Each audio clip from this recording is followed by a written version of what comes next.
Bueno, pues buenos días a todos. Muchísimas gracias por acudir a esta primera hora de la jornada de hoy, a este acto que hemos querido titular El proceso secesionista catalán, los riesgos de las lógicas identitarias.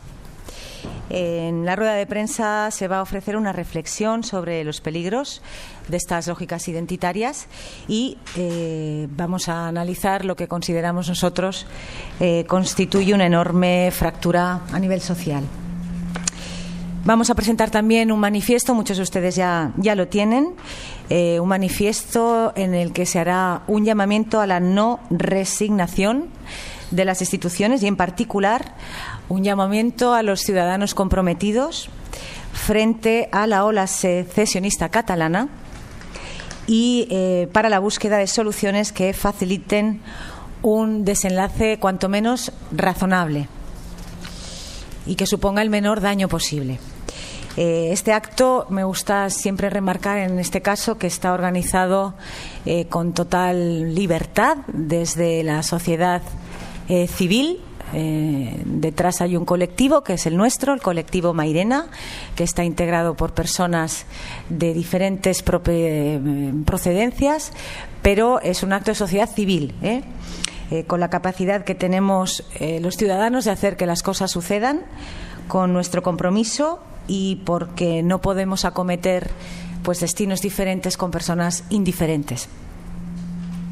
Somos un colectivo también que vemos con preocupación y con alarma la dimensión que está alcanzando ya esta fractura, tanto fuera como dentro de Cataluña, pero claro, evidentemente, sobre todo la fractura que está provocando dentro.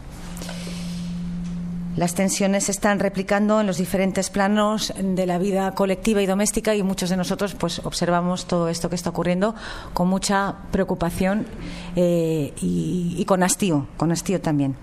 Hemos elegido el nombre de Juan de Mairena porque nos reconocemos en las reflexiones machadianas, que son las que reflejan nuestros intereses, y por eso yo quiero hacer una reflexión sobre la cita de Antonio Machado sobre la defensa y la difusión de la cultura, que dice que nadie es más que nadie, porque, y este es el más hondo sentido de la frase, por mucho que valga un hombre, nunca tendrá valor más alto que el valor propio de ser hombre. Pretendemos buscar un tono sereno de apelación a valores civilizadores, humanistas y democráticos, y sobre todo que trasciendan de los círculos reduccionistas. Pretendemos sacar del hastío la fuerza para disentir del discurso que trata de imponerse sin atender a ninguna de las exigencias básicas democráticas. Pretendemos apelar al pluralismo y a la necesidad de someter todo debate a reglas que aseguren la racionalidad y también, por supuesto, la responsabilidad. Queremos señalar que se está apedreando la democracia, lo que es peor, en nombre de la propia democracia.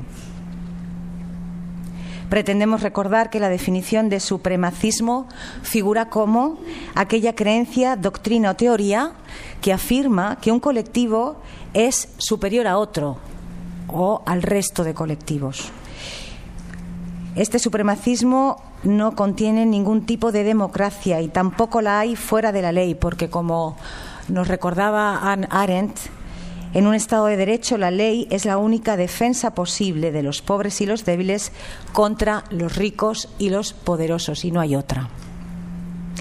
Por último, nuestra reflexión está dedicada a todo aquello que la vida brinda a quienes no hemos clausurado nuestra capacidad de creer en la libertad y en el respeto al ser humano. Procedemos entonces con lo que sería el inicio de las intervenciones de el lujo de mesa que tenemos hoy aquí. Queremos agradecer la presencia de todos ellos, absolutamente de todos ellos. Josu, porque ha venido desde Bilbao. Carlos Jiménez Villarejo, porque tiene una situación ahora complicada y ha hecho un gran esfuerzo que nunca podremos agradecerle por estar hoy aquí con nosotros. Y a Félix Ovejero, porque es Félix Ovejero, ¿no? Yo vivo aquí al lado, o sea que mucho trabajo. Carlos Jiménez Villarejo ofrecerá su visión del proceso soberanista desde una perspectiva jurídico-política. Bueno, poco hay que decir sobre Carlos, fiscal jefe de la Audiencia de Barcelona desde 1987 hasta 1995, fiscal jefe de la Fiscalía Anticorrupción hasta 2003. Bueno, su función pública ha sido especialmente trascendente en Cataluña.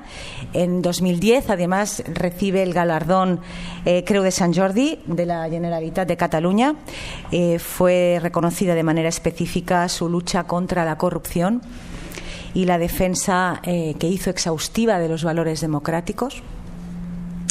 Como jurista, aportó entre otras iniciativas, sus conocimientos legales para ayudar a difundir una conciencia contra los paraísos fiscales, y es colaborador en diversos medios de comunicación, autor de artículos de opinión, entre otros temas, sobre el denominado procés. De todos esos artículos de opinión que Carlos escribe, me gustaría rescatar en este momento uno que escribió hace poco en Crónica Global, en El Español, titulado Reflexión sobre el análisis de costes. Es un artículo maravilloso, les recomiendo que lo rescaten. Reflexión, análisis de los costes en Crónica Global, al respecto de la inversión que hace el Govern en esta supuesta publicidad institucional versus las reducciones y los costes que estamos sufriendo en la sanidad pública. Resumo lo siguiente. Y cito el texto de Carlos Jiménez Villarejo. El Govern, no solo en la denominada publicidad institucional, entre comillas, concepto de contenido indefinido, invirtió 31 millones de euros, equivalentes a más de 5.000 millones de las antiguas pesetas, más la subvención a TV3, que en 2015 fue de casi 3 millones de euros. Despilfarro de fondos públicos a los que habrá que sumar, aunque en menor entidad, las subvenciones a 6 diarios comarcales. En Cataluña, el 5,2% de la población está en situación de pobreza extrema y 784.000 pensionistas viven por debajo del umbral de la pobreza. Sin más, Carlos, cuando quieras. Muchas gracias. Buenos días, buen día.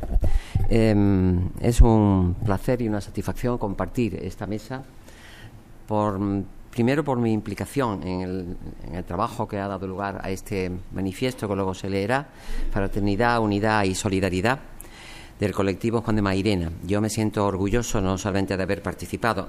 Hay que reconocer que, por razones personales, tuve un tiempo de difícil participación activa, pero he estado siempre identificado con los contenidos y los objetivos del colectivo Juan de Mairena, y sobre todo porque yo diría que si hay alguna persona en la historia de la cultura española que para mí ha sido siempre una guía y un maestro, ha sido Antonio Machado.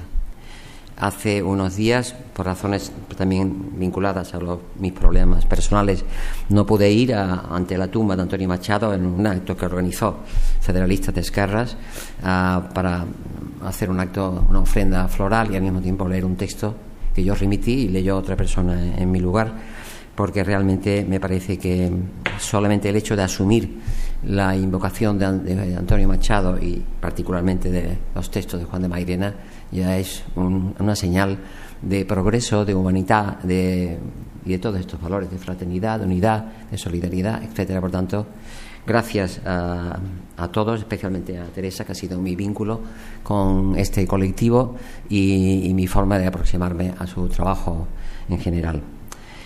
Yo voy a decir unas cuantas ideas, no porque parece que los tiempos son limitados y no tenemos por qué estar aquí toda la mañana hablando, porque ya se ha hablado mucho, pero habrá que seguir hablando, por supuesto. Yo quería empezar diciendo una cosa que puede parecer chocante, pero no lo es.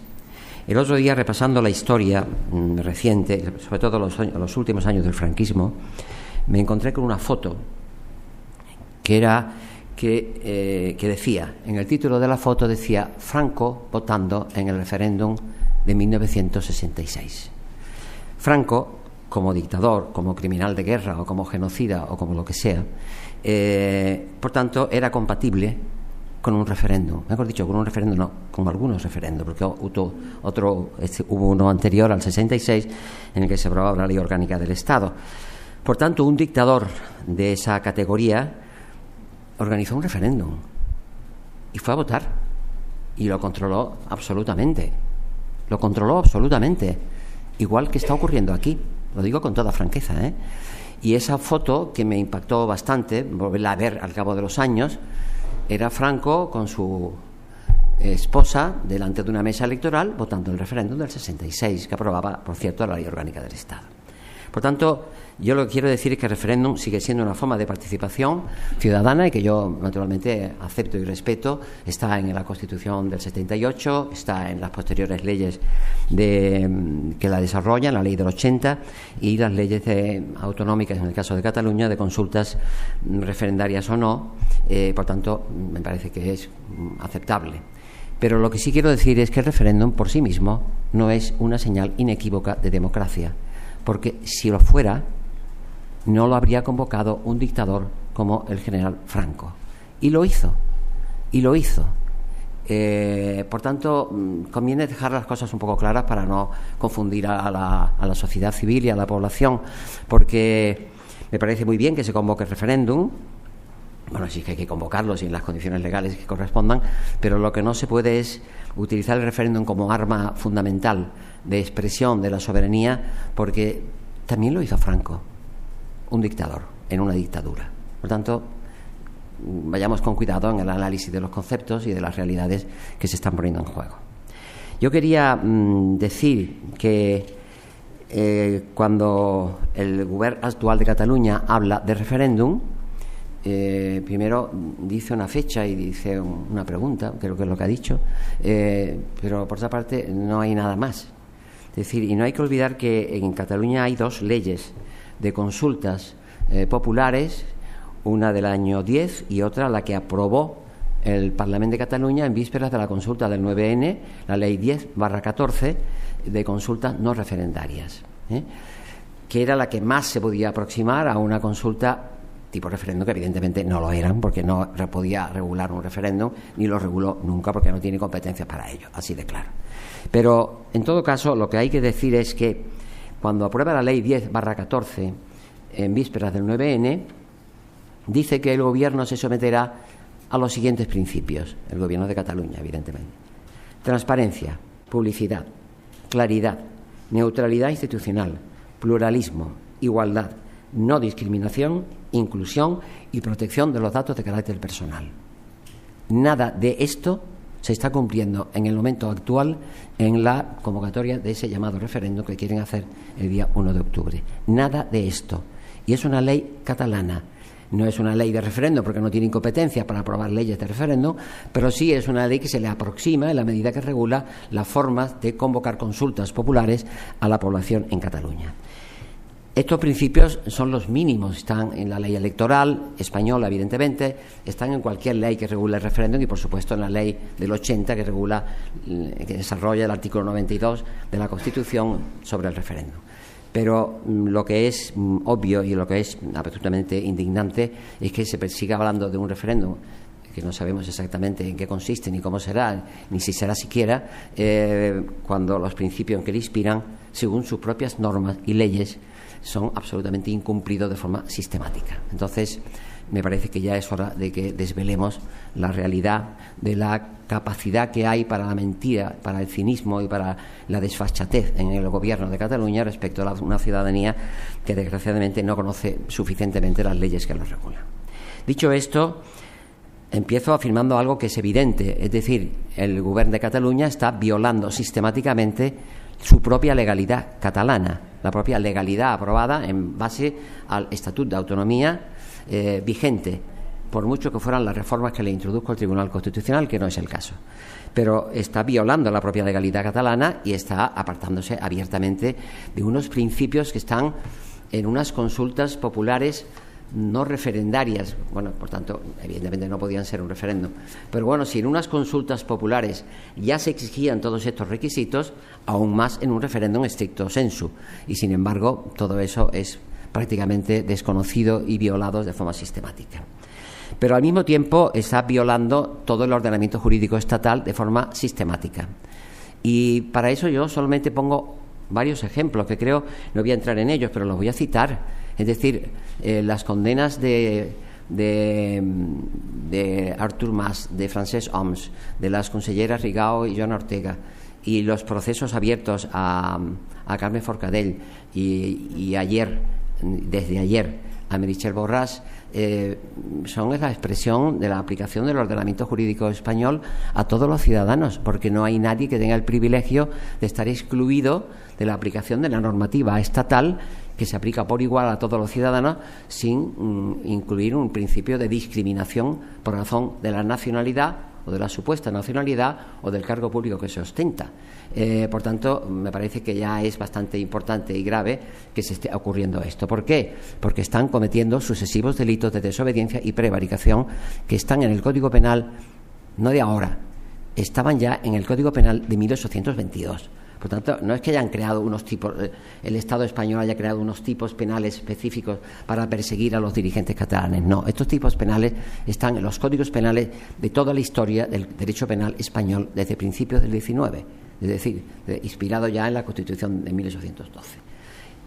Esto es una alteración del orden constitucional, es la aplicación sistemática del orden constitucional sin discriminación y por tanto aplicando realmente lo que corresponde. Yo en esto quiero citar a un texto unas palabras que pronunció el fiscal Emilio Sánchez Lloret, que acaba de concluir el juicio al expolio del Palau de la Música tan brillantemente como el anterior, que fue el juicio a Artur Mas, a Rigau, a las conselleras Rigau y Ortega por la consulta del 9N, cuando el fiscal le dijo a Artur Mas: señor Artur Mas, este juicio también es democracia. Es que claro, cuando se concentraron los que se concentraron allí en apoyo a Artur Mas y sus consejeras y tal, de alguna manera coaccionando al tribunal que los iba a juzgar, que es un tribunal impecable desde todos los puntos de vista, por sus conocimientos, por su rigor, por su imparcialidad, en fin, por su independencia, etcétera, que se concentraran allí para insultarlos y ofenderlos, como hicieron, y así lo expliqué en un artículo que publiqué en El País, realmente es absolutamente inaceptable en un sistema democrático. Por tanto, me parece muy bien que el fiscal dijera: este juicio también es democracia, porque en efecto era democracia. Era más democracia que lo que estaban haciendo todos ellos allí fuera, concentrándose ante el tribunal, ofendiéndolos y atacándolos y reprochándoles que era un tribunal parcial, al servicio de no se sabe qué. Por tanto, vamos a ser justos.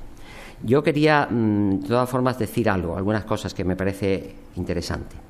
En primer lugar, que, como saben ustedes, esto se ha iniciado, estos procesos, que van a continuar evidentemente su curso con absoluta normalidad institucional y constitucional, tienen un precedente de la que la mayor parte de la población se ha olvidado.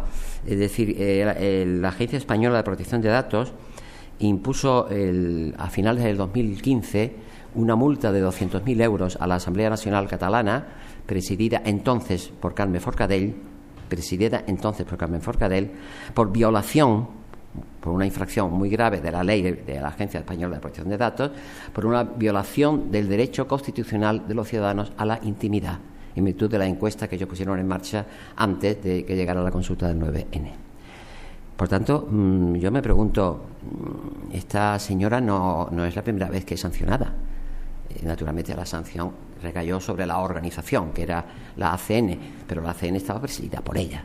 Por tanto, ella dio y prestó su consentimiento a que se desplegaran prácticas que estaban en contradicción con la normativa que regula la protección de los datos de carácter personal y particularmente el derecho a la intimidad de los ciudadanos.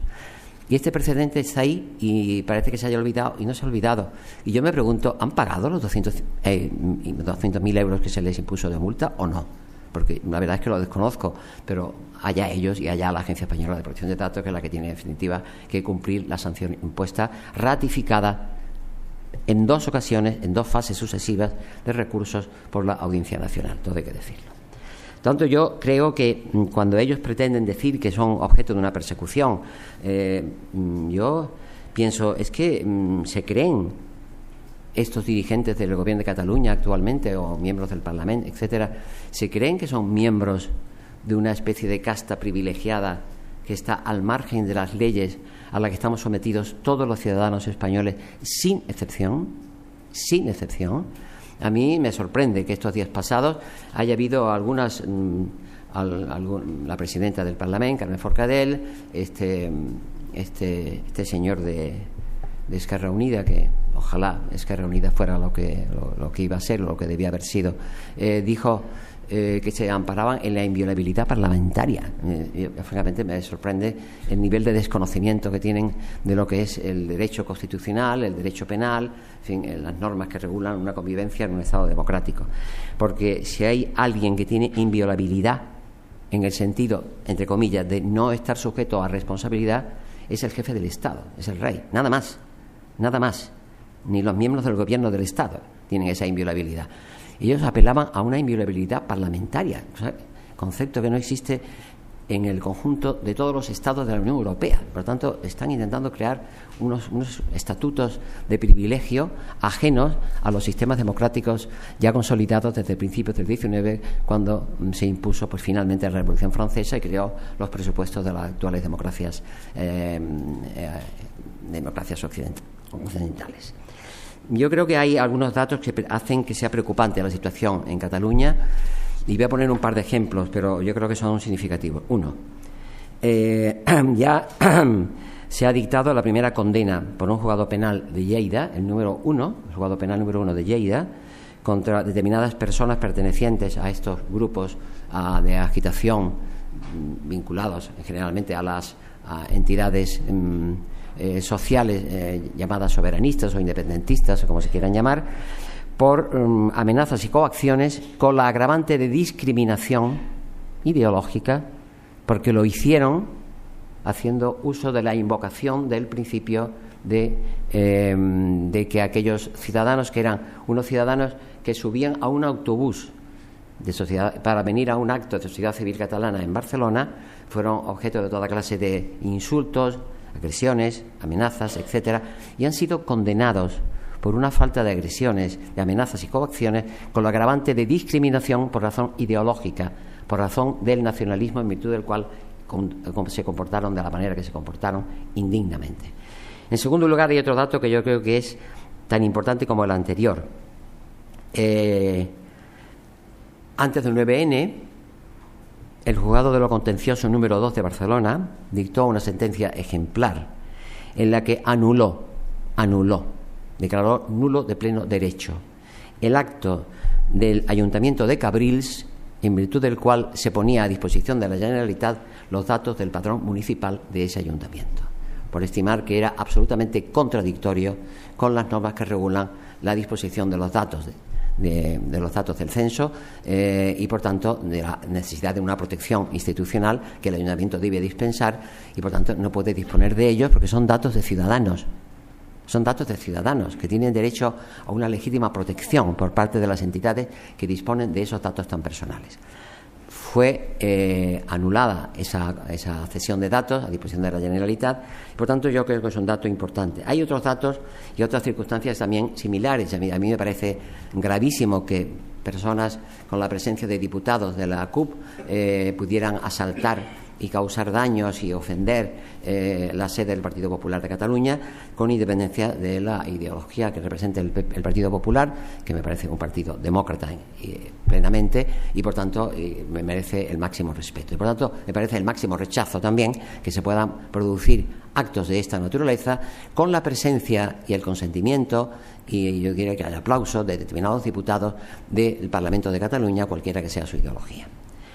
Dicho esto, yo quería decir que estamos, por tanto, en una situación muy grave. Y si repasamos los últimos autos que se han dictado por el Tribunal Superior de Justicia de Cataluña, particularmente los que se han dictado, hay uno singularmente relevante, que es el de 27 de febrero de este año, respecto a la querella que se presentó por la Fiscalía contra Carme Forcadell y varios miembros de la mesa del Parlamento.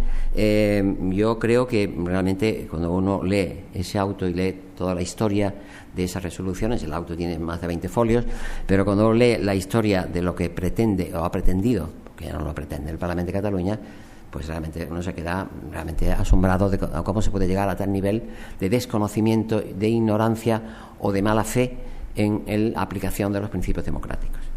En ese auto, el Tribunal Superior de Justicia de Cataluña cuyo ponente es un excelente magistrado, antes fiscal, por cierto, antes el fiscal al que acusó a Pascual Estivil y a Piqué Vidal, hombre de confianza de Jordi Pujol, por cierto, y Pascual Estivil, hombre en el Consejo del Poder Judicial propuesto por CiU en aquellas fechas, que luego terminaron condenados por diferentes delitos y en prisión. Bien, pues en ese contexto yo me pregunto cómo se puede plantear un proceso que ellos llaman constituyente en nombre de algo que llaman un derecho imprescriptible e inalienable a la autodeterminación, entre comillas. A mí, que a estas alturas se haga esta proclamación me parece signo, primero, de una ignorancia histórica realmente preocupante, preocupante para quien ocupa cargos de gobierno de una comunidad autónoma, que es lo que en este momento es Cataluña, o de una nacionalidad, lo que quieran llamar, como quieran llamarla, me da igual. Pero el derecho de autodeterminación solamente está en el derecho internacional, en la resolución que dictó la ONU en 1960 para favorecer la liberación de los pueblos sometidos a la explotación colonial, es decir, al Congo belga, Argelia, etcétera, todos los países que ya sabemos que estaban sometidos colonialmente a las potencias occidentales. Es la única vez en la historia del derecho internacional en que se ha utilizado esa expresión de autodeterminación. Por tanto, me parece increíble que se pueda utilizar un término que solamente era atributo de los pueblos sometidos colonialmente por las grandes potencias occidentales el año 60. Ha pasado mucho tiempo y además que no corresponde para nada en mencionar esta denominación, que es absolutamente errónea, y yo creo que además dicha de forma que induce a evidente confusión, o puede inducir a confusión a muchos ciudadanos que no tienen la suficiente cultura jurídica como para saber qué significa eso de la autodeterminación. Por otra parte, yo creo que hay dos fases en la posición del Gobierno de Cataluña. Una primera en la que dijo, la primera resolución, hay dos resoluciones importantes que son objeto de la querella del fiscal, que es la resolución 263/11 y 306/11. En la primera, lo que se planteó fue, no como ahora un referéndum, que ha sido como para ellos un paso atrás, se planteó un proceso constituyente con varias fases que llamaban proceso de participación ciudadana, luego una asamblea nacional, luego un referéndum, etcétera. Yo creo que como vieron que eso era absolutamente inviable,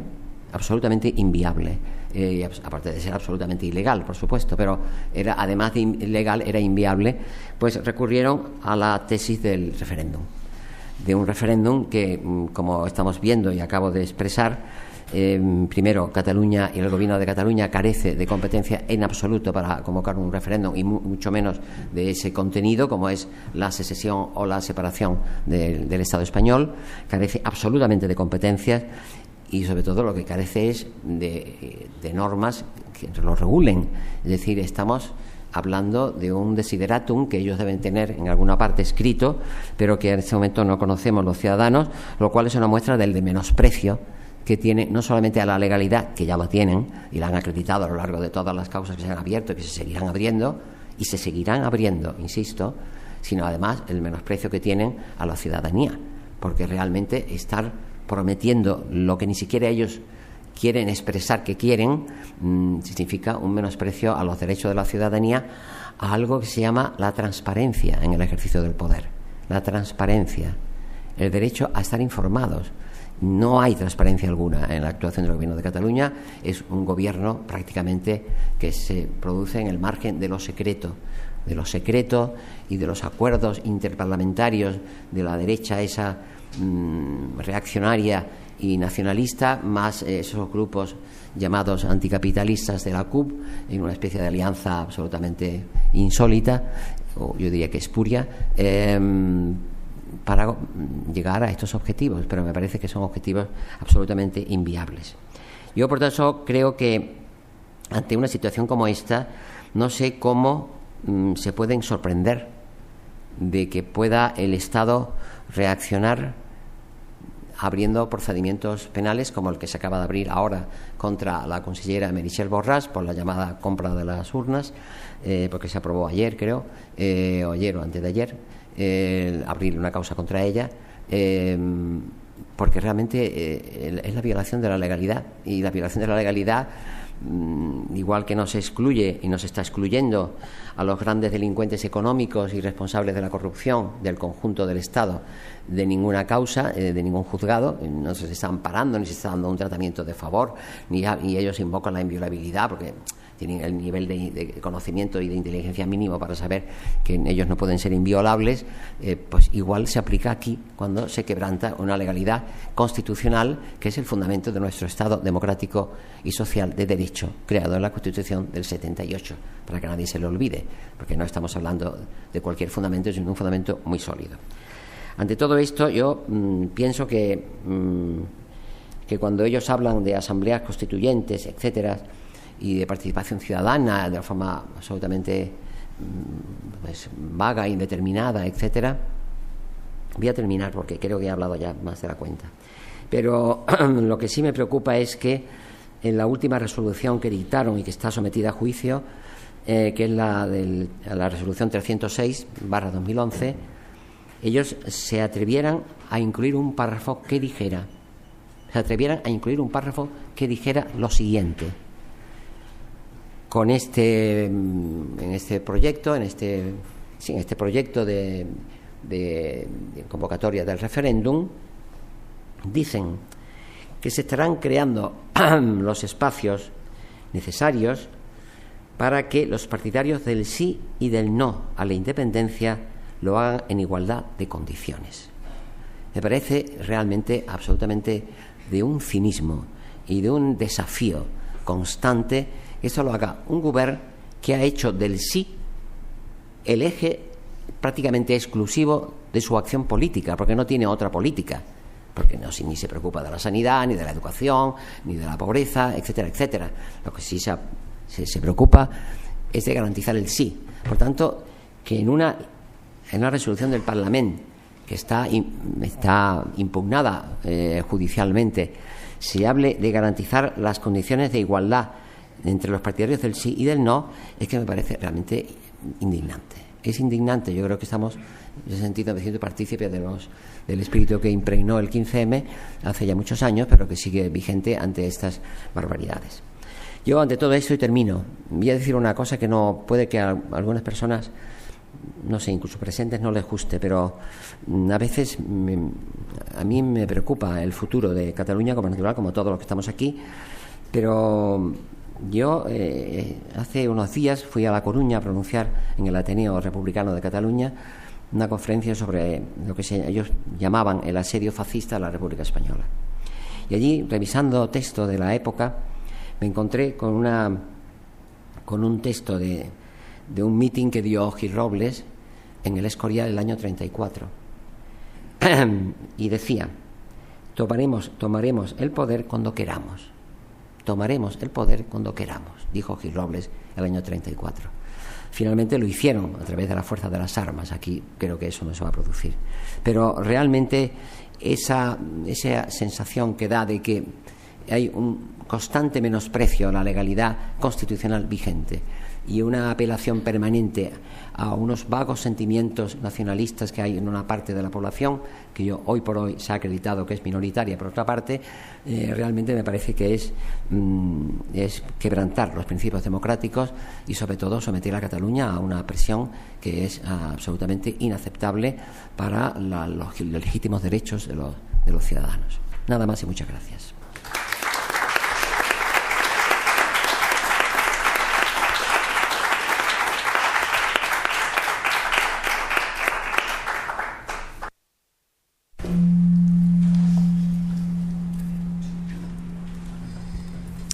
No, es que estaba pensando ahora que me comentó Carlos Jiménez cuando le convocamos a este acto, me decía: bueno, Teresa, pero voy a decir algunas cosas que quizás a algunos no le van a gustar. Y dije: Carlos, pero es que justamente tú te distingues por tu compromiso, por tu rigor, por tu elocuencia y por tu valentía, y lo que hacen falta son personas que tengan el reconocimiento público que tiene Carlos y que digan las cosas que no se están atreviendo a decir otros que también las piensan y los comparten. Así que, Carlos, como siempre, muchísimas gracias. Bueno, pues va a intervenir ahora Josu Ugarte Gastamiza. Él va a hablarnos de las heridas de los procesos secesionistas desde su experiencia en el País Vasco, en su vivencia con la violencia terrorista identitaria vasca. Josu es bilbaíno, nacido además en el seno de una familia nacionalista vasca. Fue representante de editoriales de ensayo y narrativa y promovió y dirigió la asociación Bakeaz. Es una entidad, una asociación integrada por personas procedentes de organizaciones de derechos humanos, educativas, cívicas, pacifistas, ecologistas. Las áreas de reflexión fueron las que centraron además los intereses de esta asociación que extinta ahora, pero que desde luego fue un hito. Bakeaz tuvo una intensa labor editorial publicando informes, cuadernos, ensayos para dar a conocer sus reflexiones y, por supuesto, también siempre acompañadas de propuestas de acción. Recientemente ha coordinado un proyecto interesantísimo, un proyecto de investigación titulado La extorsión y violencia de ETA contra empresarios, directivos y profesionales. Un trabajo que al final, tras no pocas complicaciones, esperemos que verá la luz. Y antes de dar paso a la intervención de Josu, pues claro, me parece muy oportuno rememorar a Tomás y Valiente, que unos meses antes de ser asesinado por ETA mencionaba que Cataluña no es un problema para España, sino uno de sus elementos integrantes más vivos. Y añadía: Cataluña forma parte de una realidad histórica, cultural y política llamada España, concebida como estructura plural, heterogénea y equilibrada, con equilibrio inestable ciertamente, como ocurre en todas las realidades que están vivas. Josu, cuando quieras. Gracias, Teresa. Buenos días. Quería comenzar mi intervención recordando dos hechos terribles que fueron obra de la facción más extrema del nacionalismo vasco. Hace 40 años, el 18 de junio de 1977, por tanto se ha cumplido ahora el 40 aniversario, hace unos días, ETA asesinó a Javier Ibarra y Vergé después de ser secuestrado. Ibarra era miembro de una de las grandes familias de la alta burguesía vasca, de una dinastía empresarial de 200 años. Fue empresario, jurista y político, presidente de los diarios El Correo y El Diario Vasco, los periódicos más importantes del País Vasco. Fue alcalde de Bilbao y miembro de la Real Academia de la Historia. 10 años después, el 19 de junio de 1987, se produjo el atentado de Hipercor, aquí en Barcelona, con un resultado de 21 muertos y varias decenas de heridos. Se han cumplido 30 años de aquella masacre. Quería recordar esto para que seamos conscientes de las implicaciones de los procesos soberanistas cuando llegan a formas extremas y fanáticas en la política.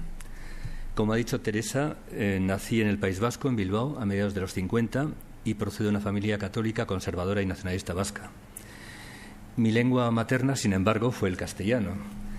Y, sin embargo, comencé a estudiar el vascuence en torno a los 16 años, teniendo un profundo sentimiento de culpa, como si estuviese marcado por una mancha irreparable, por un pecado original de no hablar una supuesta lengua milenaria, sustrato y vehículo de la identidad vasca. Digo supuesta porque en verdad ahora lo puedo afirmar. En mi juventud comulgué con una suerte de vasquismo cultural, aunque proclive a ensoñaciones románticas que en el contexto de la dictadura franquista podrían haberme conducido perfectamente a abrazar la causa de ETA. Y lo confieso. Sin embargo, una educación radicalmente contraria a la violencia contra otros semejantes, con independencia de la posible bondad de los objetivos perseguidos, me condujeron hacia un compromiso con la izquierda comunista y a un alejamiento paulatino del nacionalismo. Por mis apellidos y por mi opción política, la comunista, estuve vinculado al Partido Comunista bastantes años, al finales de la dictadura y comienzos de la democracia, viví una suerte de estigma, una sensación de orfandad derivada de la no pertenencia al endogrupo nacionalista. Y esto te marca. Estos y otros factores me vacunaron contra las creencias falsas, contra las recreaciones del pasado, contra los discursos y las prácticas que para el caso vasco, sí, me estaba dirigiendo a ellos cuando me debo dirigir a todos ustedes. Lo siento, perdonen, disculpas. Decía que estos y otros factores me vacunaron contra las creencias falsas, las recreaciones del pasado, los discursos y las prácticas que para el caso vasco llegaron a ser formas criminales de la acción política, y que a veces no lo veíamos, las disculpábamos. De mi vivencia de la terrible realidad de la política vasca, de mi conocimiento profundo también de Cataluña y de España y de la evolución de la política en otras partes del mundo, he podido extraer algunas ideas en relación con los procesos etnohereditarios. Y paso a dar algunas de estas ideas que poco a poco he ido aprendiendo en un proceso bastante complejo para mí y difícil, cómo no. Creo que estos procesos, los etnoidentitarios, pueden llegar a ser germen, no siempre, llegar a ser el germen de graves fracturas sociales, a afectar a la convivencia entre las personas y al combate, a afectar también al combate de los comprometidos con la dignidad, la igualdad, la justicia, la libertad y la fraternidad. Los procesos soberanistas en algunas regiones de la Europa y la España democráticas son una forma particular de la construcción de la nación. Algunos son procesos propios de un tipo de nacionalismo, el nacionalismo de los ricos, que por desgracia han brotado en varios países europeos poco después de 3 generaciones después de la Segunda Guerra Mundial. Acordémonos de la Padania italiana, la Flandes belga o la Baviera alemana. Son ejemplos del nacionalismo de los ricos, como lo son el caso vasco y el caso catalán, paradigmáticos. Los nacionalismos etnoidentitarios vasco y catalán han generado históricamente profundas divisiones en el interior de sus propias comunidades y provocan fracturas y fronteras artificiales de sus respectivas comunidades frente a la España más allá del Ebro, a la que desprecian, la creen atrasada e inferior, a la que se enfrentan y de la que desean separarse. En su imaginario se perciben como sociedades homogéneas, pero batallan incesantemente para reforzar el nosotros frente a los otros. Es decir, no son tan homogéneas como piensan. Se reclaman diferentes y en su fuero interno se consideran superiores, para lo cual desprecian o rebajan las cualidades de los demás y magnifican las supuestamente propias, las cualidades propias y excelsas. Son nacionalismos excluyentes, clasistas, profundamente clasistas, xenófobos y antidemocráticos, paradójicamente con una conciencia falsa de sí mismos y con líderes que aparentan desconocer las consecuencias políticas de su acción desbocada. La magnificación de las diferencias entre los pueblos con mayúscula, en mi opinión, y voy a ser muy duro, es un insulto a la inteligencia y es inaceptable desde una ética política democrática y de izquierdas. La categoría pueblo, con mayúscula, es insostenible conceptualmente en sociedades democráticas avanzadas, abiertas, plurales y mestizas, herederas de los valores de la Ilustración. Los seres humanos somos diferentes e iguales, diferentes en origen, sexo, condición, color, capacidad, educación, propiedades o cercanía al poder. A su vez, y esto es lo importante y lo fundamental, nos iguala lo humano irreductible de los derechos humanos, es decir, los conceptos fundamentales básicos que subyacen en la Declaración de los Derechos Humanos, que son el concepto de libertad, dignidad, igualdad y fraternidad. En definitiva, estos conceptos son aquellos que inspiran permanentemente los derechos más concretos, ligados a circunstancias históricas concretas, aquello a lo que todos los humanos, por encima de nuestra diversidad social y cultural, podemos y debemos remitirnos. Precisamente, esa ardua lucha por la igualdad efectiva en derechos y libertades de los seres humanos tiene un enemigo muy poderoso en el terreno de la política, y en particular de la política de los que nos reclamamos de los valores de la Ilustración, de los valores de la izquierda enemiga de los intolerantes, de la izquierda enemiga de los fanáticos, de la izquierda enemiga de los partidarios de la diferencia, de los partidarios de la exclusión en función del origen o la condición social, de la lengua o de unos supuestos valores culturales superiores. Finalmente, creo, y termino con esto, mi intervención, que es breve, nuestra lucha, la de las fuerzas sociales, sindicales y políticas de la izquierda, y también lo amplío a la de aquellas fuerzas que se reclaman de los principios y valores de la Ilustración y del liberalismo social y democrático, esta lucha, nuestra lucha, debe propiciar la convivencia y el bienestar de la mayoría. Debe evitar que el nacionalismo de los ricos rompa la fraternidad, la unidad y la solidaridad de las clases populares en su compromiso por la justicia y la paz, por la libertad y la democracia. Ya está.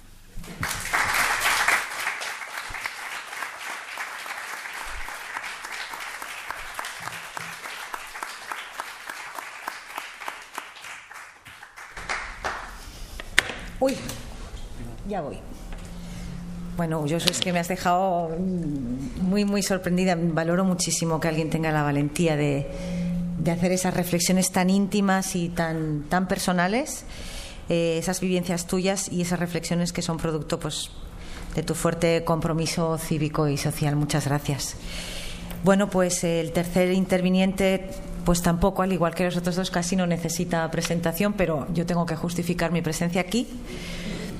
Así que les diré que es Félix Ovejero, doctor en Ciencias Económicas, profesor titular de la UB, investigador visitante en la Universidad de Chicago. Es, que les voy a decir, uno de los filósofos más citados e importantes en el campo de las ciencias sociales. Acaba de publicar La seducción de la frontera, de la editorial Montesinos, también una lectura que está ahí el editor y que yo les recomiendo porque es absolutamente imprescindible.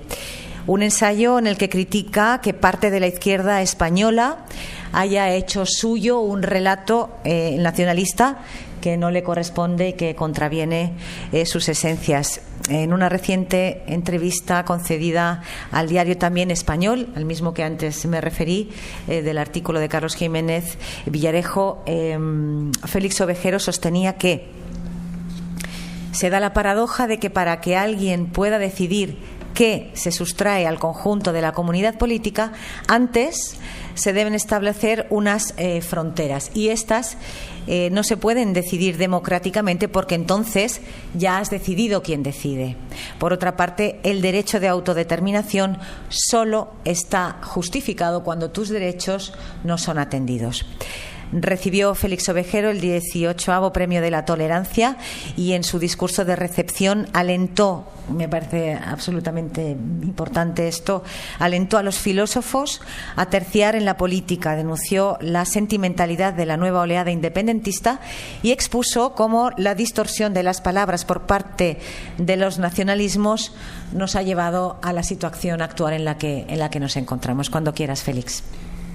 Bueno, buenos días, muchas gracias por estar aquí, muchas gracias por haberme invitado a presentar este manifiesto y además tan honrado como los que me precedían en la invocación de nuestro maestro literario, filosófico y casi vital, Antonio Machado.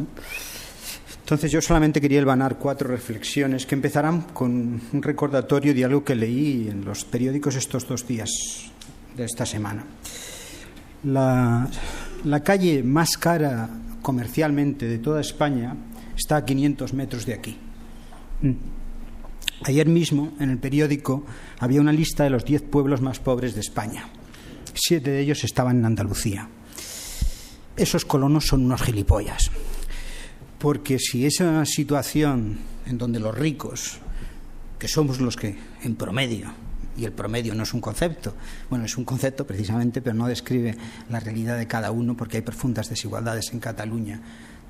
El relato que ha asumido nuestra izquierda es que esos, de los 10 pueblos más pobres de España, están explotando a la calle más rica de España. Si alguien me puede atar esa mosca por el rabo, que lo haga. Pero ese es el núcleo vertebrador de una argumentación completamente desquiciada que ha comprado nuestra izquierda. Y eso es muy serio, porque estamos rompiendo la idea central del concepto de ciudadanía.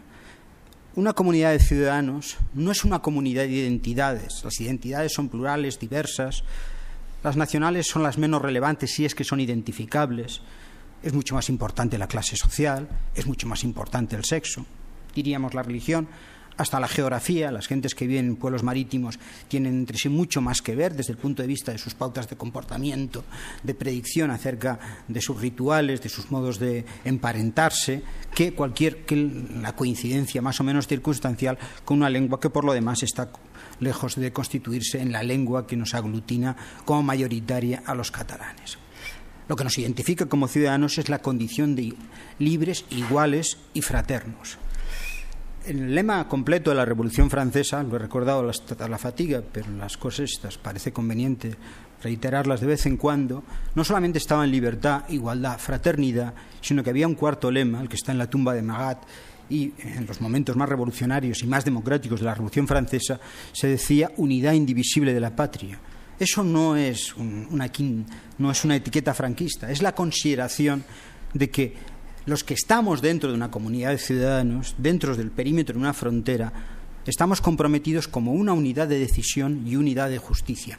Quiere decir que todo lo decidimos entre todos y los principios de justicia los podemos invocar. Y si hay un pueblo o unas gentes que están más necesitadas, vamos a redistribuir, no porque seamos buenos, generosos o caritativos, sino porque tenemos una obligación de justicia sustentado en el compromiso de conciudadanía. Cuando nosotros levantamos una frontera, lo que estamos diciendo es que el que está al otro lado lo queremos convertir en extranjero. Esto es privar de derechos políticos. Y privar de derechos políticos, aquí cuando nos ponemos tan estupendos frente a la supuesta xenofobia que algunos pueden sostener, yo recuerdo y digo, oiga, es que no solamente ustedes, yo por supuesto estoy en contra de cualquier pensamiento que pueda restar igualdad a cualquier extranjero. Cualquier frontera tiene un trasfondo último de arbitrariedad, pero es que ustedes no es que no quieran hacer conciudadanos a los extranjeros, es que a los que son ya conciudadanos quieren convertirlos en extranjeros. Yo no veo ninguna diferencia esencial desde el punto de vista conceptual entre la idea de que nosotros, los catalanes, pudiéramos decidir unilateralmente convertirnos en una comunidad de ciudadanos y que el conjunto de los españoles dijeran que expulsan a Extremadura y Andalucía de España. Es decir, nosotros, que tenemos una identidad, es decir, no ser extremeños y no ser andaluces, hemos decidido que ustedes se van fuera y los echamos. Es más, hasta podríamos hacer una lista de, en esa repugnante palabra colombiana, de pobres y decir, mire, estos son desechables y los echamos. Esos no forman parte de nuestra comunidad de justicia y de distribución. Eso es el núcleo esencial que hay detrás del nacionalismo. Pero a ese núcleo se ha añadido otra circunstancia, y es que para justificar la supuesta unidad de soberanía, el hecho de que los catalanes podemos constituirnos, hay que construir un mito. El hecho de la identidad, insisto, no proporciona ningún criterio para decidir, para convertirnos en unidad de decisión aparte. El mito se sostiene en 2 o 3 argumentos retóricos, que es, puesto que tenemos una lengua común, tenemos una visión compartida de la realidad, y el tener una visión nos hace diferentes, y al ser diferentes podemos decidir aparte. Todo eso es mentira desde el punto de vista empírico o falso desde el punto de vista conceptual, desde la argumentación. Primero, porque la lengua común y ampliamente mayoritaria de los catalanes es el castellano. Segundo, porque participar de una lengua común no nos proporciona una mirada especial, como decía antes, es mucho más importante la clase social.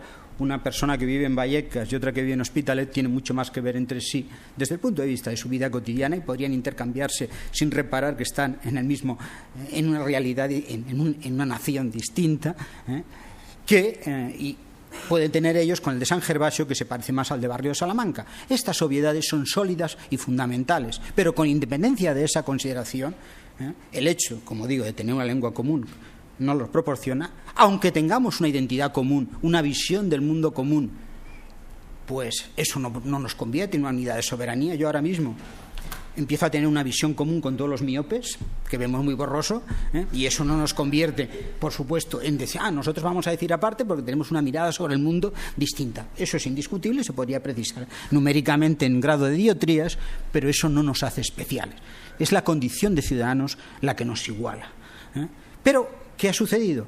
Que como esa realidad no se respondía a la horma, porque además la realidad demográfica de España, como resultado de un movimiento demográfico que invitó a los colonos a ir a vivir al Somorrostro, ya ves qué extravagancias tenían, ¿no? Que se iban a vivir a los barrios más pobres, los barrios, casi todos somos de por aquí y con la suficiente edad para saber lo que era el Somorrostro, ¿no? Pero eran las barracas que había en Montjuic y en otras zonas de por ahí, pues esos extravagantes colonos que les dio por irse a vivir y todavía siguen en los barrios más pobres, esos que son los excluidos, no constituyen, como decía, una comunidad compartida supuestamente con los otros. Pero como esa realidad, no se ajustaba al guión, había que construir la nación. Y esa construir la nación se ha sostenido en 2 o 3 piezas fundamentales. La lengua, el proceso de inmersión lingüística, que no olvidemos que eso era un proceso fundamentalmente de levantar el mito cuando la realidad no se correspondía. En España ha habido el movimiento demográfico más importante en Europa después de la Segunda Guerra Mundial, el movimiento dentro de un propio país, de gente que está buscando su trabajo. Los 20 apellidos más comunes en Cataluña son los mismos que hay en Madrid y en cualquier parte de España, los Pérez, Martínez, etcétera. Y ahora examinen ustedes cuáles son los que están en el Parlamento, quiénes son las élites de decisión política. Cuando hablamos de discriminación positiva, si se usaran debidamente los conceptos, los excluidos, los marginados, los desatendidos, los que no tienen acceso a las posiciones de poder, son los que tradicionalmente llamábamos entre nosotros los de abajo. Y esos no han escrito la historia. Esa horma había que construirla. Y la segunda era la pieza educativa. Y precisamente por eso el proceso, como no respondía a una minoría concentrada territorialmente pero mayoritaria y desde luego no pobre, eso era más que evidente, si no se corresponde ni remotamente a la referencia boliviana de estos días, que es el último chiste que han puesto en circulación los socialistas, pues como no se correspondía con eso, había que construirlo, porque además nos proporcionaba una barrera diferencial, porque no nos podemos olvidar, nosotros tenemos un problema aquí, pero el problema de la izquierda española es que se había olvidado que nuestro horizonte, de momento, y ojalá pudiéramos eliminar fronteras y fuera más amplio, nuestro horizonte a la hora de pensar la igualdad es la igualdad de todos los españoles. Y hoy un chico no puede ir a trabajar en una parte de España sencillamente porque se han establecido unas barreras arbitrarias de acceso a posiciones políticas, que son las barreras identitarias. Eso rompe la igualdad y rompe la eficacia. Porque no tenemos al mejor médico, no tenemos al mejor docente y no tenemos sino simplemente aquel que pasa el filtro. Naturalmente eso crea unas clases cautivas que son decir, no, los que estamos aquí, como queremos mantener el chiringuito, queremos levantar la barrera y tenemos incentivos para alimentarlo. Por supuesto, ¿cuál es la reacción inmediata? La reacción inmediata y razonable es decir, rompamos la barrera y que todos puedan acceder en cualquier situación en función de su mérito, su talento y no de cualquier circunstancia arbitraria. Pero la otra, la más inmediata, porque el mercado político es muy repugnante para estas cosas, consiste en que cada uno se va a construir una identidad y va a levantar una barrera. No hace tanto veíamos en Extremadura, me parece que era, que decían, bueno, bien vamos a convocar unas oposiciones a enseñanza, pero cuidado que pueden venir la gente de fuera y todavía están en el trámite de elaborar la identidad, pero todo se andará. Podemos recordar luego la famosa cita de Camba, ¿no? La recuerdan ustedes, ¿no? Vamos a entretenernos un momento, pero con perdón, ¿no? Pero es que es esto. Esto tiene 100 años, ¿eh? Y decía Julio Camba, dice, una nación se hace lo mismo que cualquier otra cosa. En cuestión de 15 años y de un millón de pesetas, con 1 millón de pesetas yo me comprometo a hacer rápidamente una nación en el mismo Getafe. a 2 pasos de Madrid. Me voy allí y observo si hay más hombres rubios que hombres morenos, o si hay más hombres morenos que hombres rubios, y si en la mayoría rubia morena predominan los braquicéfalos sobre los dolicocéfalos, o al contrario. Es indudable que algún tipo antropológico tendrá que preponderancia en Getafe, y ese tipo será el fundamento de la futura nacionalidad. Luego recojo los modismos locales y constituyo un idioma. Al cabo de unos cuantos años yo habría terminado mi tarea y me habría ganado una fortuna. Y si alguien osaba decirme entonces que Getafe no era una nación, yo le preguntaría qué es lo que entendía el Portal, y como no podría definirme el concepto de nación, le habría reducido el silencio. Esa es la versión burda y extrema de una construcción que se ha hecho y se está haciendo y se está alimentando. Y eso está siendo 2 núcleos complicados: es romper la igualdad y levantar la comunidad política, no sobre el concepto de ciudadanía, sino el de identidad. El concepto de ciudadanía es profundamente igualitario. No hay nada más comunista que el territorio político, todos de todos, sin que nadie sea dueño de una parte. Barcelona no es de los barceloneses. Yo cuando estoy en Madrid tengo los mismos derechos.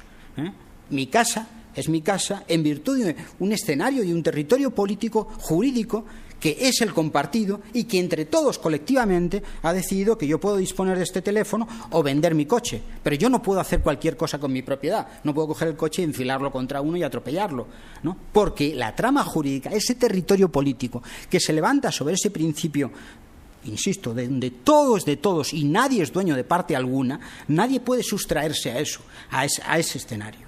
Entonces, yo, aquí en Barcelona, en Huelva, tengo los mismos derechos políticos, soy un pleno ciudadano. En cambio, cuando atravieso una frontera, he perdido mis derechos políticos y no puedo invocar los principios de justicia. Es algo lamentable y por eso cualquier frontera que se elimina en aras de la justicia y la igualdad es una conquista revolucionaria, para utilizar las palabras pertinentes, ¿no? Y un avance civilizatorio.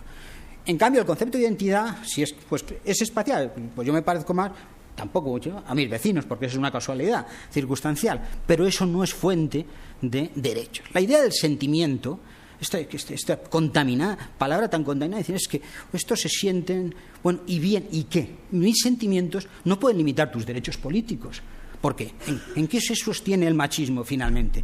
En que yo tengo unos ciertos sentimientos y en virtud de que pues la maté porque era mía. No, usted tendrá los sentimientos que quiera, pero eso no puede fundamentar levantar derechos políticos o excluir de ciudadanía a esos otros.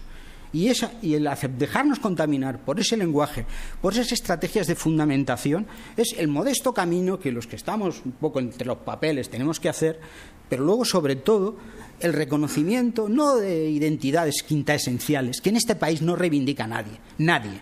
O sea, la idea del españolismo no existe más que marginalmente y fuera de los partidos políticos. Y eso también, todo lo que dijo aquí, es comprobable empíricamente, aunque utilice un léxico así un poco eficaz. De todo esto hay estudios, hay documentación y hay tesis doctorales. No hablo a humo de pajas, ¿no? Entonces, eso es el territorio en donde tenemos que extender el lenguaje de la racionalidad y la ciudadanía. Y yo creo que este manifiesto, y con eso termino, sintetiza y encauza y vertebra algo que está necesitada España, y es una izquierda no imbécil, porque simplemente racionalista. Ese es el territorio político virgen que queda por cubrir, porque hoy nuestra izquierda está sustraída a permitir que un conjunto de individuos, en virtud de la identidad, puedan constituirse en unidades de decisión política y sustraerse a la redistribución y a las decisiones políticas de los demás. Es que eso es el anterior régimen, pero no Franco, no, el de antes. Ese es el núcleo que vertebra y en el cual no se sabe por qué sí se sabe por qué, y da pena, se quiere avecinar una parte del Partido Socialista, ¿no? Pues yo estoy muy contento de ver aquí amigos que vienen de la izquierda de la que vengo yo, que es la izquierda comunista, con todos los matices que eso puede tener. Y hay uno que lo conozco desde hace muchos años y que ya se ha caído del guindo. Perdona, Salvador, pero es una broma. No, pero o las variantes, entendiendo por eso una tradición de la izquierda que hoy no hay más socialdemócrata, y es verdad, igualitaria. Hoy, sobre eso hay que trabajar y perfilar y saber de qué estamos hablando, pero de una izquierda que políticamente no se ha expresado y que tiene lugar y tiene necesidad de encauzarse políticamente, ¿no? Eso es todo lo que quería contar.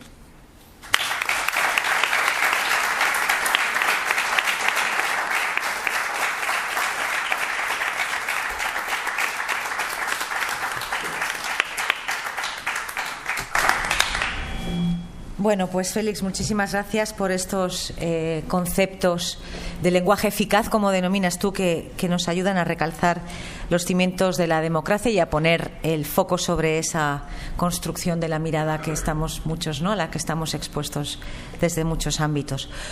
Bueno, concluimos aquí la intervención de la mesa y uno de los puntos que nos convocan aquí es el de compartir nuestro ideario, ¿no? La construcción de nuestras propuestas y inquietudes se refleja en lo que hemos llamado el manifiesto, que tiene 11 puntos. Muchos de ustedes ya tienen el manifiesto, lo han recibido por mail. En todo caso, si no, pueden también acceder a él mediante el grupo Juan de Mairena, que está en Facebook. Allá van a encontrar el manifiesto también. Y para que esto sea un acto en el que todos estemos convocados y participemos, vamos a proceder a leer el manifiesto. Primero los integrantes de la mesa, por el mismo orden en que hemos participado, y después determinadas personas que tienen ya el manifiesto en el público. Así que procedemos con la lectura del que sería el primer punto, que dice así. Mis gafas, porque yo también soy de los miopes.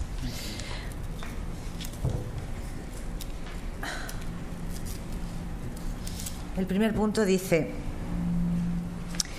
la creixent preocupació per les conseqüències del procés secessionista català, iniciat ara fa uns anys, fa necessària la clarificació i la mobilització dels qui, des de posicions democràtiques i també cíviques, apostem per evitar la ruptura del demos comú, format pels qui vivim i viuen a Catalunya i amb els que vivim i viuen a la resta d'Espanya.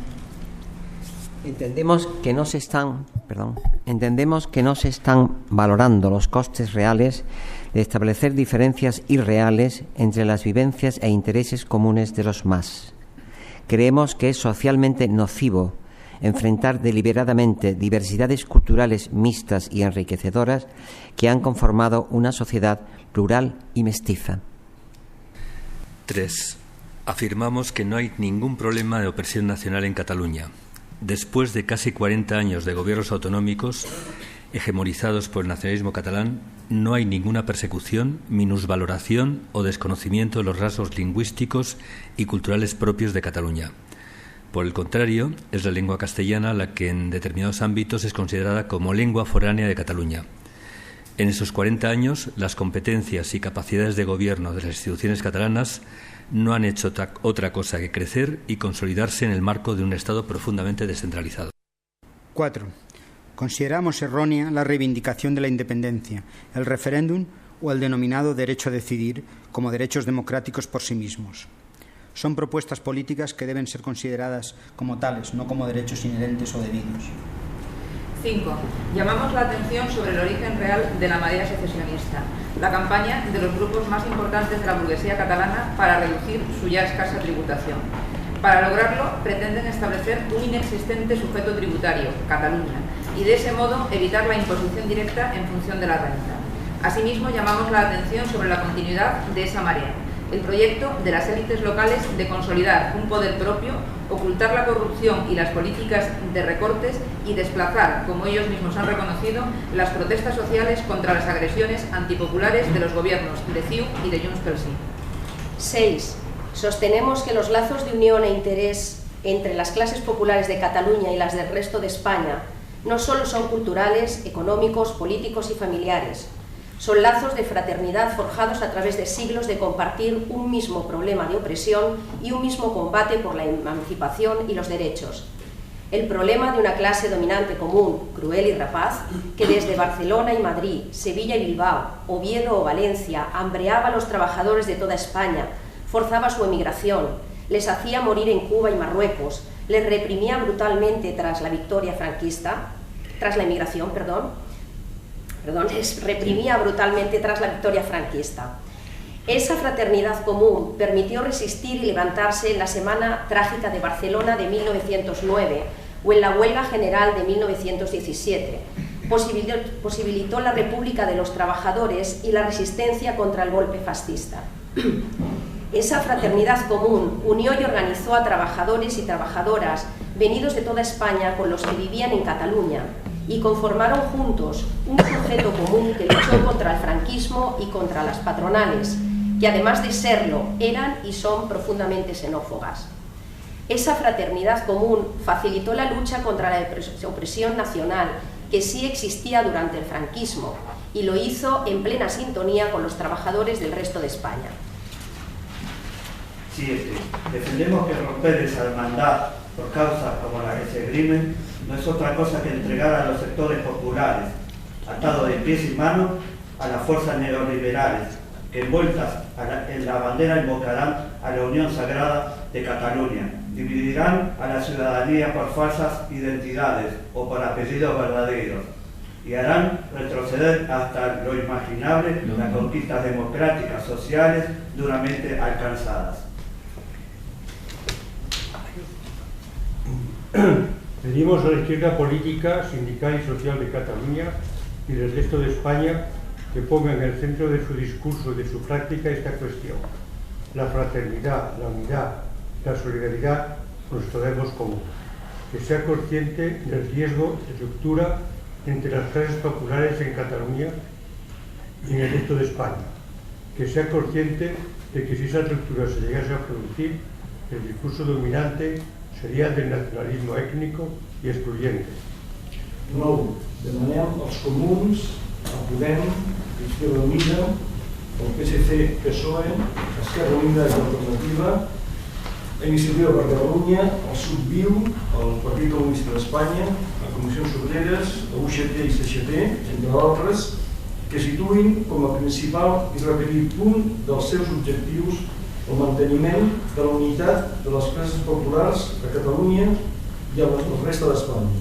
És a dir, que deixi clar de forma explícita que la seva primera proposta, la seva segona i la seva tercera proposta és lluitar perquè no hi hagi ruptura. Fer això, que no es fa, treballar per això, que no es treballa, suposaria treure de la mà d'aquests nacionalismes ètnics i excloents el control del discurs i poder reconduir una situació cada vegada més desbocada. 10. En aquest moment, aquesta majoria progressista estaria en condicions d'exigir mesures raonables a sortir de la crisi actual. 1. Que la Generalitat i el Parlament compleixin la legalitat i deixin en suspens els seus plans per a la desconnexió, inclosa la convocatòria d'un referèndum. 2. Que el Congrés dels Diputats, la representació del demos comú, abordi una reforma substantiva de la Constitució de 1978. 11. No queremos, no podemos, no debemos resignarnos a aceptar una ruptura que puede traer consecuencias muy graves para la convivencia y el bienestar de la gran mayoría de la población, tanto en Cataluña como en el resto de España.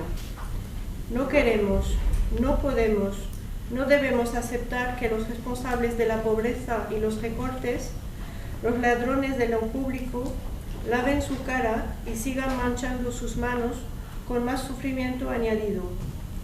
No queremos, no podemos, no debemos consentir la ruptura de la confraternidad entre las clases populares, uno de los principales valores de igualdad y solidaridad que nos permiten luchar aquí y ahora contra la barbarie y la injusticia. Fraternidad, unidad y solidaridad.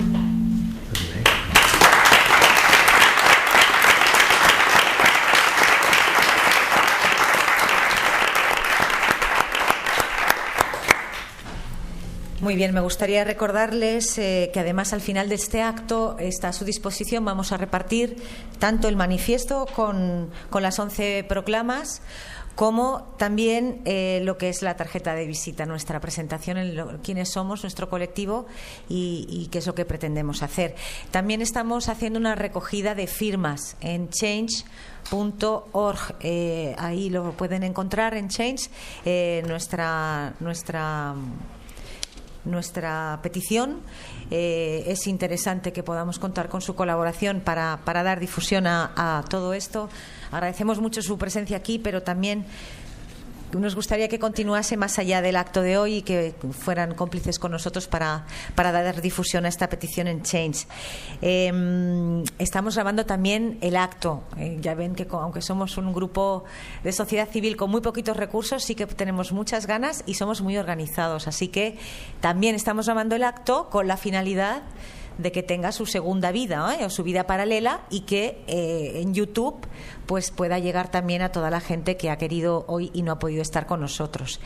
Y vamos a contar con muy poquitos minutos, nos pasamos del horario establecido, pero vamos a contar con 10 minutos máximo para, por supuesto, contar con su intervención, con la de ustedes.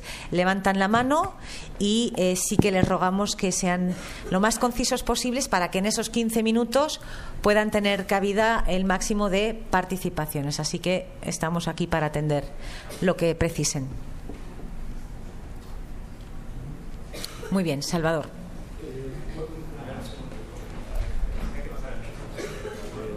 Bueno, lo primero decir que aquí se está muy bien, que agradezco mucho las intervenciones de los intervinientes. La verdad es que me han interesado y me han emocionado, y tan solo quería hacer una pregunta que sería en torno a estilos argumentativos. La cuestión sería si este argumento que les voy a leer o esta medio argumentación les parece correcto o no, y si no lo es, ¿por qué ese argumento sí? Esto pertenece a una entrevista que se publicó hace muy poco, creo que fue en, no recuerdo ahora el diario, no importa, a Jordi Borja. Jordi Borja es una persona, para las personas que sean de fuera, que de unos 70 y tantos años, que es una persona muy importante, digámoslo así, en la izquierda catalana y también española. Y el argumento sería más o menos el siguiente, lo leo literalmente. Irás a votar el día 1 de octubre, estoy traduciendo. Sí, claro que sí. ¿Y qué votarás? Yo, como muchos otros, que no somos independentistas, el 9N voté sí. ¿Por qué? Por ir contra el gobierno español. ¿Y ahora qué votarás? Seguramente votaré otra vez sí, sin ningún problema, pero sabiendo que sería una forma de acción. A mí me importa un rábano la independencia o cosas semejantes, pero no soporto la situación actual. La cuestión es, ¿se puede argumentar así? ¿Es consistente? ¿No es consistente? Esa es mi pregunta. Gracias. Tú sabes mejor que nadie que eso no es, eso es una indecencia. Es no tomarse en serio y no querer ser adultos. Ahora, yo creo que ha llegado la hora, y yo hace ya tiempo que me quite, de intentar replicar a imbéciles y a gente deshonesta intelectualmente. Y esas dos condiciones las resume Jordi Borja hace ya bastante tiempo. O sea, eso no es un argumento porque no, bueno, en fin. O sea, que por cierto, Colau también votó sí a un referéndum en el cual no creía en ello. Por supuesto. O sea, yo pues ahora no tengo novia, pero no voy y digo, oiga, que el gobierno, y entonces me monto un pollo. Y es que ese es el guión, no hay más. Entonces, de verdad, Salvador, ya no hay que seguir peleando contra quien no se puede razonar. Porque eso es de adolescente, eso es de asamblea de facultad. Decir es que... No, la vida va en serio, sabemos. Y nuestras clases de COU, en donde podías hablar sobre el aborto y sobre 1000 cosas, sin implicaciones prácticas, sin que eso tuviera que ver con eso, por supuesto, hay muchos motivos para quejarse del gobierno y la comunidad de vecinos, pero no dices, bueno, yo pues como la comunidad de vecinos, ¿no? Pues entonces declaro la guerra a Estados Unidos. La misma consistencia lógica diría eso. Y entonces, ¿para qué perder el tiempo? Nos ha robado una pregunta importante. Bueno, perdona, Salvador, pero es que es así. Carlos, querías añadir algo, ¿verdad? Sí, es que no había leído, primero porque no leo lo que dice ese señor y cada vez me interesa menos. Pero bueno, dicho esto, creo que has dicho algo, no sé qué, de un rábano, no sé qué. ¿Qué es lo que no le importa a un rábano? La independencia. ¿El qué? La independencia. Bueno, como me parece que todo es absolutamente, como ha dicho ya Félix, absolutamente surrealista e increíble, porque no tiene ninguna argumentación lógica para llevar a una conclusión a otra, el sí o el no, etcétera. Y sobre todo lo que me extraña es que una persona que ha sido militante y dirigente en su época del PSUV y Izquierda Iniciativa de Cataluña le pregunte por el referéndum y no se pregunte él mismo a sí mismo ¿qué referéndum? Porque es que francamente estar hablando del referéndum y de las respuestas cuando en este momento es una absoluta incógnita, y el referéndum, porque no hay ley que lo regule, Posiblemente no la habrá, cuando la haya será impugnada ante el Tribunal Constitucional y será anulada, porque no tiene competencias el Gobierno de la Generalitat para convocar un referéndum de esas características, que significa la ruptura con el Estado español, etcétera. Es decir, lo que me parece lamentable es que una persona que ha sido de izquierdas y de la izquierda de origen comunista conteste de esa forma tan frívola, tan ligera, tan superficial, tan absolutamente incomprensible, la verdad. ¿Alguien más quiere hacer alguna intervención? Aquí, sí. ¿Tenemos el micro? ¿Dónde estaba el micro? Aquí. Y luego lo pasaremos a este señor. Muy bien. Sí, es sobre la responsabilidad política de la casta gobernante. Es decir, ellos pasan de la legalidad constitucional de la española porque precisamente se sienten legitimados en virtud de que los fines justifican los medios. Entonces, claro, el problema es qué responsabilidad política van a tener, se les va a exigir cuando muchos ya se están preparando para el día después, para continuar, ¿no? Entonces, claro, si esto no tiene ningún precio político, jurídico a la casta, ¿qué va a pasar cuando ya están preparando el día después, ¿no? Perdón, una cosa menor. Pero una manera de saber si están preparando el día después sería averiguar cuántos parlamentarios han hecho la declaración de renta en el Estado español. Así averiguaríamos, como dicen los economistas, la intensidad de sus creencias. Estoy convencido de que la mayoría todavía creen que el Estado español existirá el año que viene. Sí, yo diría que vamos a ver, que ya hay varios procesos resueltos, ya han recaído las correspondientes condenas. El otro día vimos que la Joana Ortega pedía al Tribunal Superior que se le avanzara la inhabilitación a la que está condenada por 2 años para permitirse ir a las elecciones municipales de 2019, y naturalmente se le ha denegado porque la sentencia no es firme.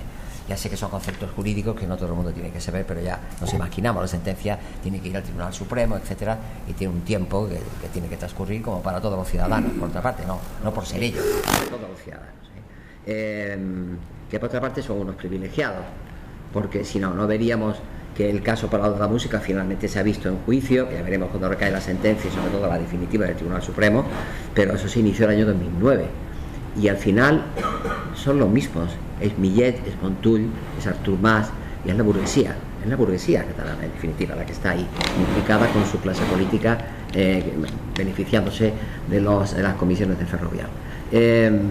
Yo pienso que en este momento ya hay varios procesos abiertos, se siguen abriendo y se seguirán abriendo, y además con la mayor naturalidad, porque los tribunales están para controlar los abusos de poder, entre otras cosas. También habrá que están para perseguir a las personas o que lesionan o que violan o que matan, etcétera, faltaría más, o que roban a través de los bancos, como está ocurriendo en Madrid con Rato y compañía, etcétera, pero también están para los abusos de poder.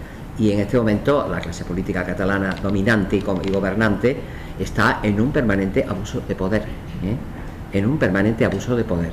Y por eso basta leer las resoluciones que aprueban en el Parlamento, que realmente parece que están hechas desde, no sé, quizás personas más expertas en la filosofía como Félix lo diría mejor que yo, pero eso parece que estén hechos desde un sueño, porque que no tienen ninguna capacidad para que eso sea real y mucho menos para que eso sea posible. Por tanto, en fin, yo espero que un día todo eso se venga abajo, no sé a través de qué medios y procedimientos, porque realmente no tiene ningún futuro, ni lo va a tener, ni lo tendrá. Es decir, aquello que decía Gil Robles de tomaremos el poder cuando queramos, aquí no va a ocurrir, porque hay un Estado democrático de derecho que va a funcionar y va a hacer que el Poder Judicial, que es un elemento clave en cualquier democracia que se llame así, la democracia, es decir, con la división de poderes, el Poder Judicial para controlar el poder, está funcionando y va a seguir funcionando con eficacia y con rigor. Y por tanto se someterán a ellos.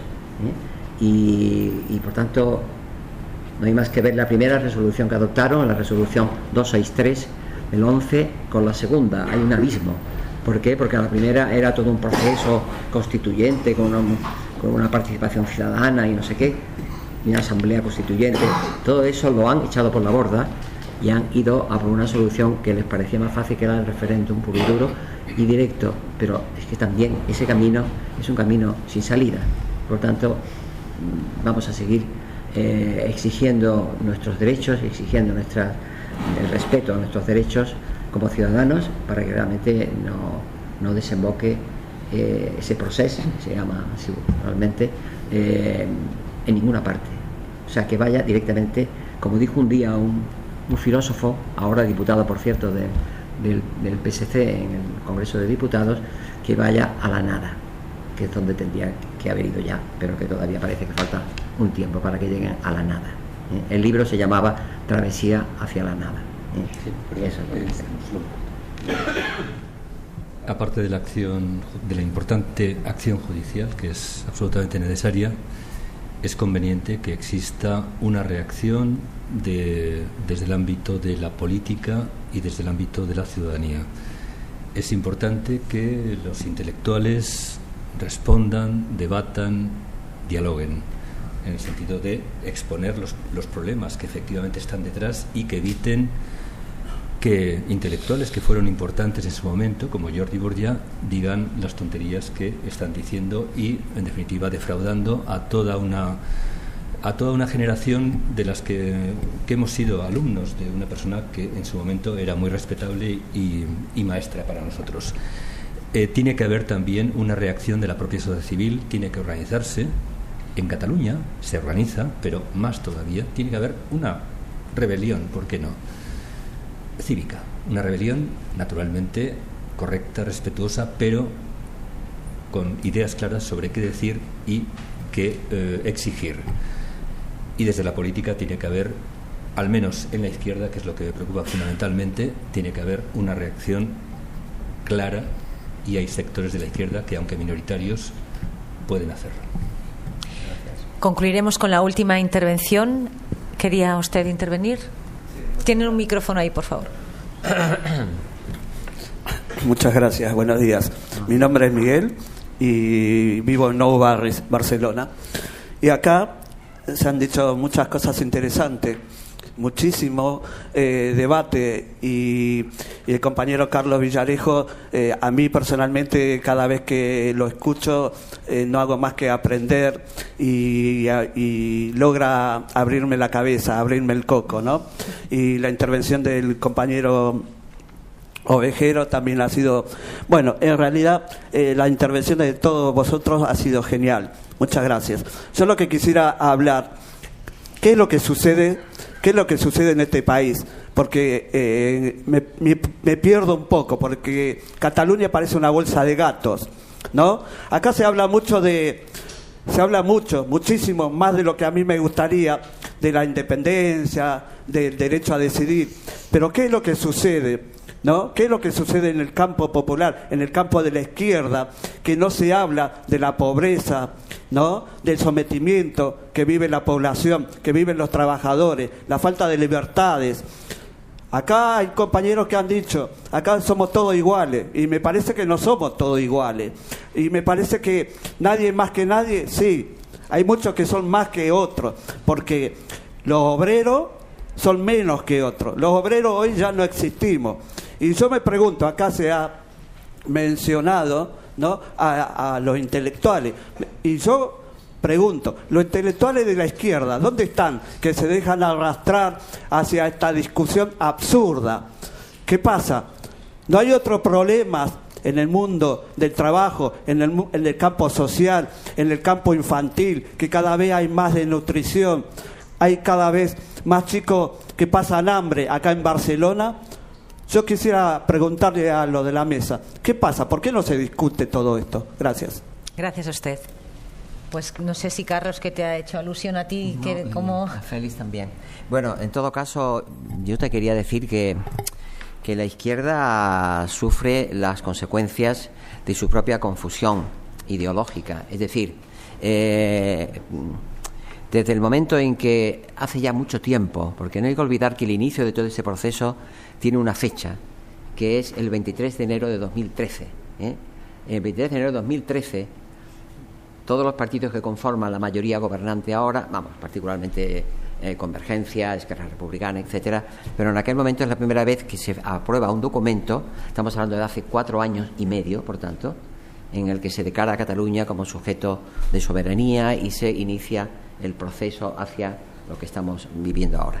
En aquel momento nuestro partido de izquierda histórico, es decir, el heredero del PSUV, Iniciativa per Catalunya, cometió el gran error de firmar aquel documento.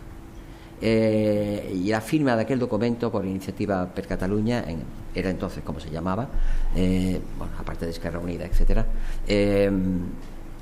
yo creo que fue un gran error que les llevó a unirse a un partido como Convergencia Democrática, que era como entonces se llamaba, y donde ya tenía pendiente el juicio del Palau de la Música, cómo un partido de izquierdas puede unir su presencia política, ideológica, etcétera, ante un partido que estaba corroído por la corrupción entonces, pero corroído hasta aquí, es decir, estaba parte del Palau, estaban todas las causas contra Prenafeta, contra Alavedra, contra, en fin, todas las causas que hay. El 3% ya se sabía, ya lo había denunciado Pascual Maragall en el Parlamento de Cataluña, etcétera. ¿Por qué se hicieron estas cosas? Porque había una presión de sectores nacionalistas que llevaron a esta conclusión. Me parece que fue un error y el origen de ese error está pagándose ahora. Y de ahí la ambigüedad permanente de Cataluña Sí que es pot, o de, no sé cómo se llamen ahora, Barcelona en Comú o los comunes, no sé cómo se llaman ahora, ya me he perdido. Pero todas esas ambigüedades que hay siguen dominando a la izquierda convencional, a la izquierda que tiene presencia política, que está en el Parlamento, que está en el Congreso de Diputados, que está en el Senado, etcétera.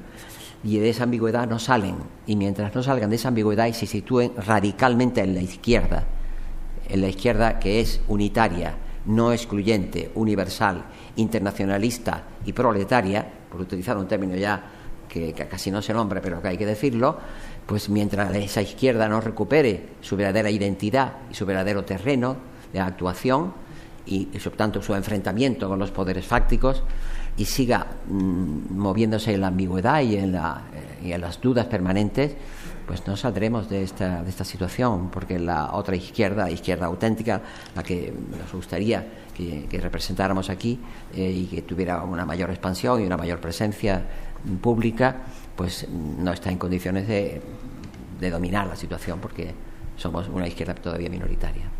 Josu, muy brevemente, y así hacemos la tanda final. Las dos grandes tradiciones de la izquierda, la socialdemócrata y la comunista, están en profunda crisis.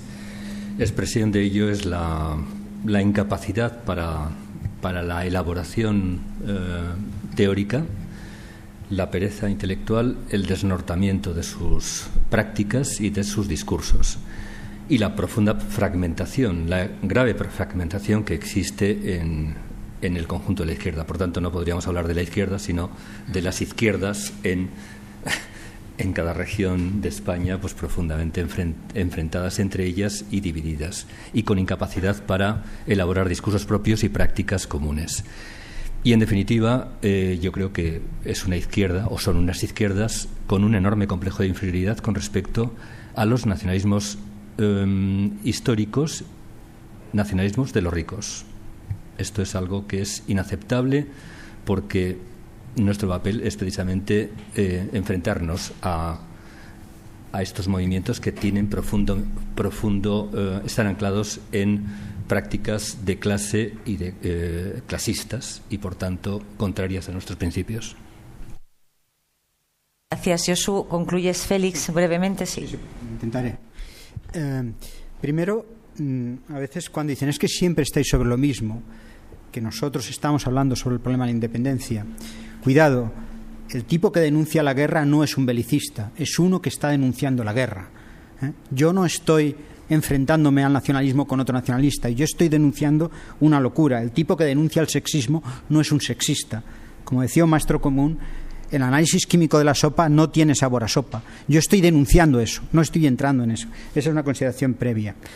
Yo creo que con el nacionalismo el problema es que se ha aceptado el relato nacionalista, la idea de que hay una injusticia detrás y que hay que comprender algo. Y yo creo que la mirada correcta frente al nacionalismo es la misma que podemos tener frente al sexismo. Sexismo también es una emoción. Hay una mayoría de individuos que se pueden entender como sexistas y que además sostienen que en virtud de ciertas características, en su caso biológicas, ahora la cosa se complica, pero vamos, biológicas, tendrían unos privilegios especiales, que además les llevarían, en el caso más extremo, a privar de derechos o limitar los derechos de los demás. Esos tres componentes están en el nacionalismo. Y frente al sexismo decimos no hay que comprender y entender, sino denunciar, no hay nada. Y ese lenguaje nos ha contaminado. Hemos aceptado esa mercancía trucada de la lengua propia. La lengua propia de la Cataluña quiere decir que la lengua de la mayor parte de los catalanes es la lengua impropia. Somos catalanes impropios. Toda esa basura intelectual nos ha contaminado, lo hemos aceptado, en vez de decir, no, esto es una ficción. Eso lo hayamos creído. Y además hay otra cosa más de fondo. Vamos a ver, el instrumento de justicia redistributiva es el Estado. Si nosotros atomizamos los procesos de decisión, como ha pasado, como se ha mostrado con el impuesto de sucesiones, si cada pueblo tiene impuesto de sucesiones, nadie tiene impuesto de sucesiones, porque todo ese momento se va a ir al lado. Si cada uno puede hacer una política laboral, pues entonces los trabajadores no tienen derechos porque las empresas se van a ir al lado. Entonces, inventamos el Estado para romper esa especie de competencia entre todos. Y entonces, eso teníamos que tenerlo muy claro. Entonces, la izquierda está en un montón de incertidumbres, algunas importantes, y los tópicos nos sirven. Pero hay cosas que son muy claras. Y una es que esto es lo peor de lo peor de lo peor. En positivo hay muchas pocas cosas que decir, pero sabemos cosas que no podemos tolerar, que están en la historia más negra de Europa. Es que esto es lo peor. Entonces, al menos aquí yo tengo dudas acerca del alcance del mercado, de cómo encaramos los procesos de globalización y la redistribución conveniente. Me pongo a estudiar, me lo tomo en serio, leo sin prejuicios, pero sobre esto, nada. Esto lo tengo claro. Bueno, pues concluimos aquí el acto con una viñeta del Roto que publica hoy en El País y que me ha parecido estupenda para lo que nos convoca hoy aquí. En la viñeta se ven a dos personas con los ojos cerrados y el texto dice: en el país de los ciegos, los que aún veían optaron por cerrar los ojos. Así que les agradezco muchísimo que hayan estado aquí con los ojos tan abiertos y la mente tan abierta. Gracias.